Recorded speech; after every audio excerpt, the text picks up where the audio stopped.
S it's me PGR. Actually வந்து நம்ம வந்து சுகர் போட்டு தானே டீ காஃபிலாம் குடிப்போம். அப்படி பழகிருச்சு. என்னோட ஐரிஷ் ஃப்ரெண்ட் வந்து சுகரே போடும். அதாவது அயர்லாண்டில் யாருமே சுகர் போட்டு நான் பார்த்ததே இல்லை. நான் நிறைய தட்டுவேன்னா பார்த்துட்டு என்ன எப்படின்னு கேட்டார். அப்போ நான் சொன்னேன், சுகர் இல்லாமல் எப்படி குடிப்பீங்க, நேச்சுரல் சுகர் இருக்குன்னு. ஆக்சுவலாக உண்மையாகவே அந்த சுகரை நீங்கள் குடிக்காமல் கட் பண்ணிங்கன்னா அப்படி ரொம்ப ஹெல்த்தியாகிடுவீங்க. ஹார்ட் டிசீஸ் வராது, டயபிட்டிஸ் வராது, இந்த உங்களுக்கு இந்த பல்லில் உள்ள எந்த ப்ராப்ளமும் வராது, ஸ்கின் கிளியர் ஆகிரும். இன்னும் நிறைய விஷயங்கள் இருக்குது. இவ்வளோ நல்ல நன்மைகள் இருக்குது. என்னென்னா அந்த சுகரை நீங்கள் கட் பண்ணால்.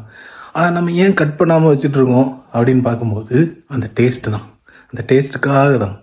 மேபி நம்ம ஒரு 5 நாள் சுகர் யூஸ் பண்ணாமல் நம்ம மெல்ல மெல்ல எல்லாம் கம்மி பண்ணோன்னு வைங்களேன், அப்படி பழகிரும்.